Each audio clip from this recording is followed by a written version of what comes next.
The expedition led by Meriwether Lewis and William Clark to map the vast western territory of the U.S. was a task of great historical significance. But like most things from early American history, there were also plenty of aspects that weren't heroic. When Lewis and Clark's expedition began in 1804, the United States government gave them numerous goals. Most importantly, they were asked to find a northwest passage of water that connected the rivers of the Atlantic to the rivers of the Pacific, allowing for continuous water travel across North America. There is no such passage, so that mission failed. They were also asked to keep detailed records of the plants and animals of the West while mapping out as much of the territory as possible. An often ignored goal of the expedition was to gain the loyalty of the Native American tribes of the West. As the Corps of Discovery encountered new tribes on its push to the Pacific, it informed the native people that they were living on land that was now part of the United States. According to the University of Virginia, Lewis and Clark would offer gifts to the tribes, including knives to peace medals, and encourage the native people to obey their new great father in the East, President Jefferson. But the Corps of Discovery also demonstrated the steep price of disobeying the United States. In front of each tribe, they would fire off their guns in a display of military power. In the early stages of the expedition, Lewis and Clark decided to set up an impromptu legal system whereby they would court-martial and punish any members of the Corps who disobeyed orders. According to the Lewis and Clark Trail Heritage Foundation, numerous enlisted men were penalized under the system, especially in the first year of the expedition. The usual punishment would seem very severe by today's standards. 50 lashes on the bare back, 100 lashes on the bare back. For example, John Collins was accused of getting drunk on his post. He pleaded not guilty, but a jury of his peers disagreed. Collins was sentenced to receive 100 lashes on his bare back. Another man, Alexander Willard, was also sentenced to 100 lashes for falling asleep while on guard duty. Even worse, Willard's lashes were spread out over the course of 4 days, which was intended to intensify the pain. Perhaps the worst punishment went to Moses Reed, a man who attempted to steal a rifle and desert the Corps. Once he was caught, Reed was forced to run the gauntlet between the enlisted men as they whipped him with switches, and he was subsequently dismissed. The diet of the Corps of Discovery was diverse and unusual. According to PBS, their keel boat was stocked with nearly 7 tons of dry goods, including flour, salt, coffee, pork, meal, corn, sugar, beans, and lard. The men particularly loved meat and would hunt for elk and buffalo whenever they could. When the group was running low on food, they often obtained more by trading with the native tribes in exchange for tools and weapons. Their native guide and translator, Sacagawea, helped the Corps identify which plants were edible and which were not. Some moments of the journey proved to be more desperate than others. Journals from the expedition reveal that the protein-starved men ate horse meat on numerous occasions. Though some sources say they ate the horses they rode, they eat any plants they can find. Next, they eat their horses. The meat was likely from wild horses. The Corps of Discovery also frequently obtained dog meat from trading with native tribes. Some of the men actually began to like the taste of dog and continued to trade for dog meat with the natives along the Columbia River, even though the Columbia teemed with salmon. When food ran out in one particularly rough situation in the Rockies, the starving men were even prepared to eat candle wax, but it's unclear if it ever came to that. Early in the expedition, in the territory of the Lakota along the Missouri River, Lewis and Clark met the Lakota people. They immediately began preaching obedience to the new Great Father and displaying their military power. After eating together, the Corps initiated trading with the Lakota, led by Chief Black Buffalo. According to the Lewis and Clark Trail Heritage Foundation, a sect of the Lakota, who were rivals with Black Buffalo, decided to create tension with the Corps, seizing the cable of a docked boat and demanding more goods.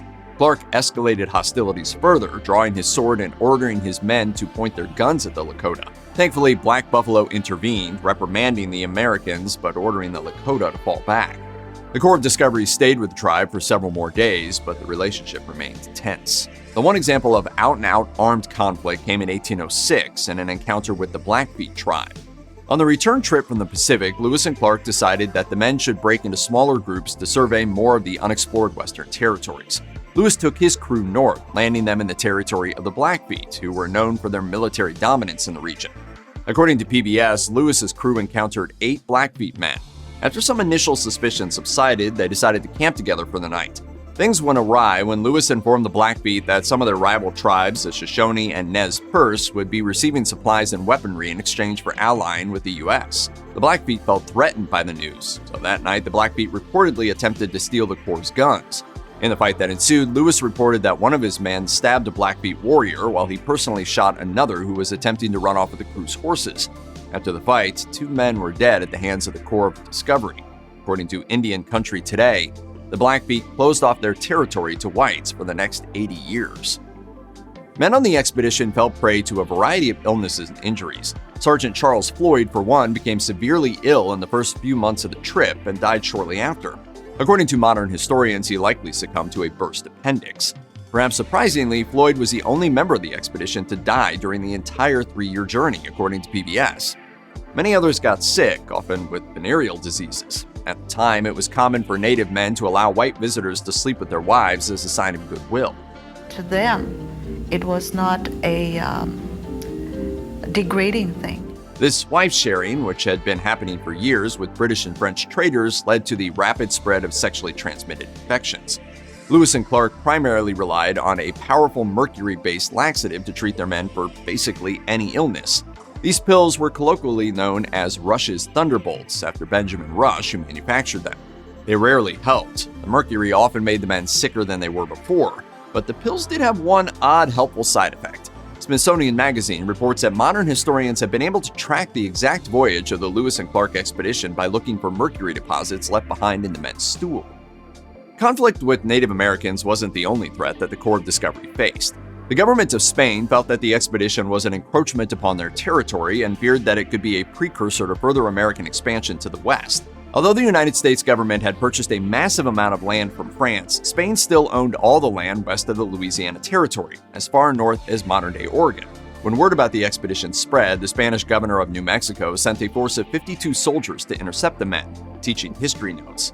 When the force reached the territory of the Pawnee, they learned that the Corps of Discovery had passed through the area but were already long gone. A second force of 100 men also failed to hunt down the Corps and were forced to return to New Mexico after a Pawnee attack. Spain sent a third force of 300 men, but this group quickly fizzled as the soldiers turned against their commander. A final force of 600 men was mustered to capture Lewis and Clark and persuade native tribes in the region to side with Spain. Once again, this force failed. Lewis and Clark had evaded the largest military force Spain ever sent into the Great Plains without even knowing it. Thomas Jefferson is said to have thought it would take 100 generations for Americans to thoroughly settle the lands west of the Mississippi. They did it in under 5. After the Lewis and Clark expedition ended in 1806, the westward expansion of the United States began in earnest. Throughout the 19th century, more and more territory was added to the U.S., while Native people were forcibly pushed further and further west. It's estimated that the Native American population declined from 600,000 in 1800 to a mere 237,000 in 1900. The land held by Native tribes suffered an even sharper decline. It's unclear whether Lewis and Clark openly supported this brutal territorial expansion. The men had promised most of the tribes they encountered that they would be treated with respect by the U.S. government.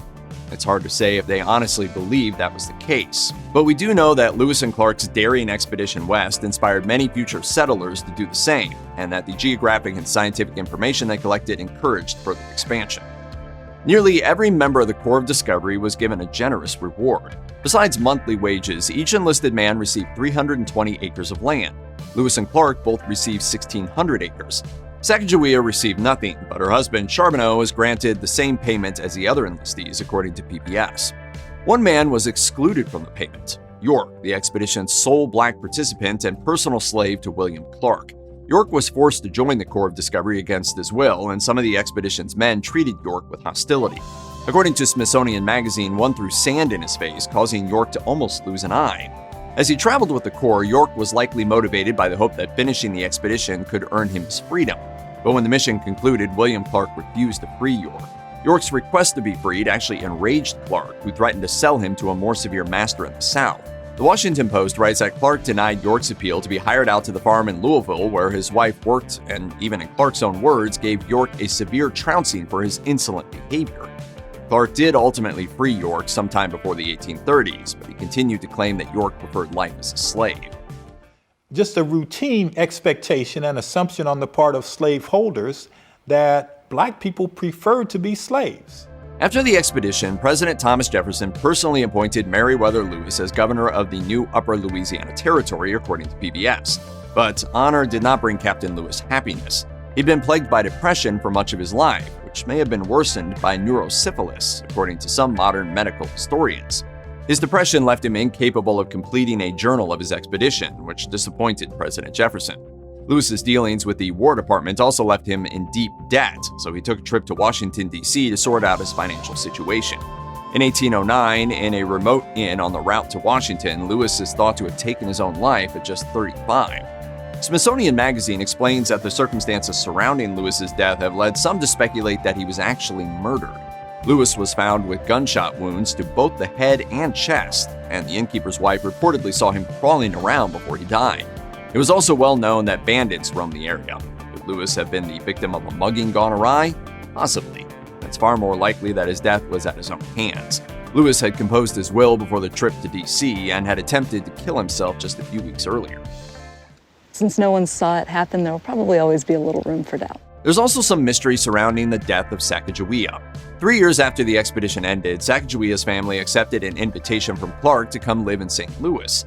According to the History Channel, Clark gave her and Charbonneau some land to farm and offered their son Jean-Baptiste a Western education.